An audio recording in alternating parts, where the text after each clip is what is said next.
नमस्कार, बहुत स्वागत है आप सभी का। आप देख रहे हैं न्यूज इंडिया और आपके साथ मैं हूं मनीषा शर्मा। चलिए आगाज कर लेते हैं इस वक्त की बड़ी खबर के साथ। उपराष्ट्रपति पद के चुनाव से जुड़ी हुई खबर है, जहां पर 9 सितंबर को उपराष्ट्रपति पद के लिए चुनाव होना तय हो गया है। 21 अगस्त तक उपराष्ट्रपति पद के लिए नामांकन किया जा सकेगा, जबकि 25 अगस्त तक नामांकन वापस लेने की तारीख तय की गई है। सुबह 9 बजे से शाम 5 बजे तक ही वोटिंग होगी।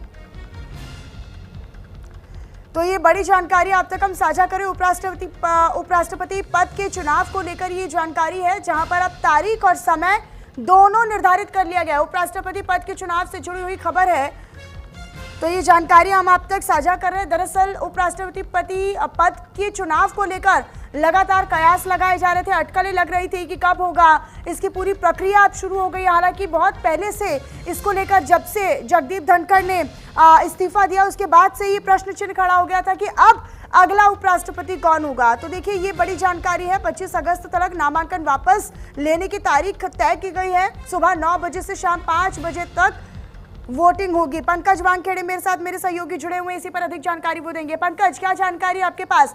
जो प्रश्न चिन्ह सबसे बड़ा था, जगदीप धनखड़ के बाद अब कौन होगा अगला उपराष्ट्रपति?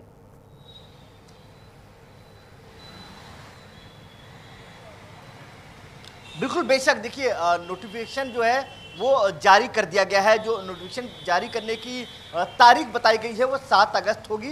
7 अगस्त जो प्रक्रिया है वो उपराष्ट्रपति चुनाव की जो प्रक्रिया है वो चालू होगी। उसके बाद 21 अगस्त को लास्ट तारीख होगा, आखिरी अंतिम दिन होगा नॉमिनेशन फाइल करने का।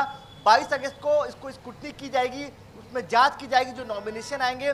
22 तारीख को जो है वो महत्वपूर्ण दिन होगा और जो स्क्रूटनी की जाएगी। उसके अलावा 25 तारीख को जो है लास्ट विड्रॉल डेट होगा और 9 सितंबर को पोलिंग होगा। सबसे महत्वपूर्ण इसमें मनीषा ये भी समझना होगा, अगर इसमें एक से ज़्यादा नॉमिनेशन आते हैं तो ही चुनाव की प्रक्रिया आगे बढ़ेगी। नहीं तो ऐसे में 25 तारीख को ये तय हो जाएगा कि अगला उपराष्ट्रपति कौन होगा, क्योंकि ऐसा माना जा रहा है जो नंबर ऑफ गेम है वो एनडीए के फेवर में है। तो ऐसे में ये समीकरण बन सकता है कि वो तो फिर निर्विरोध ही चुन लिया जाएगा। अगर एक नाम होता है फिर तो वो निर्विरोध ही चुन लिया जाएगा। लेकिन अब ये दिलचस्प होगा कि आखिरकार किन किन नामों का उनका लेकर जो चर्चाएं हैं वो तेज हो रही हैं। आपके संज्ञान में अगर कुछ नाम हो तो जरा बताइएगा पंकज, कि किन किन नामों को लेकर फिलहाल अटकलें हैं या कयास लगाए जा रहे हैं।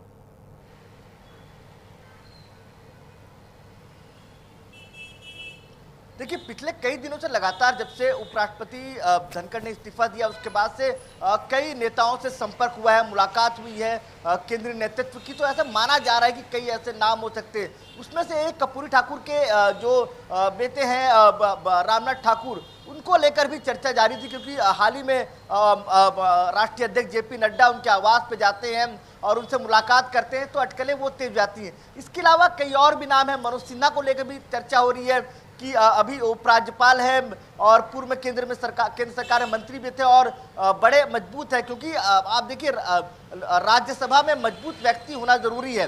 जो सभापति होगा वो मजबूत होगा तो नंबर ऑफ गेम सरकार के फेवर में जाएंगे। और राष्ट्रपति के बाद दूसरा सबसे बड़ा संवैधानिक पद होता है उपराष्ट्रपति का।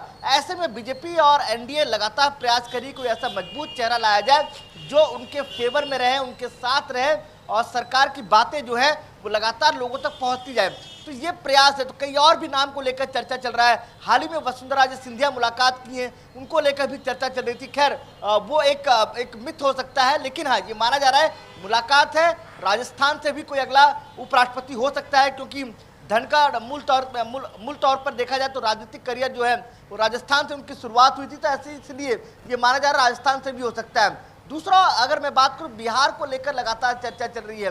बिहार से कई ऐसे नाम हैं जिसको लेकर चर्चा चल रही है।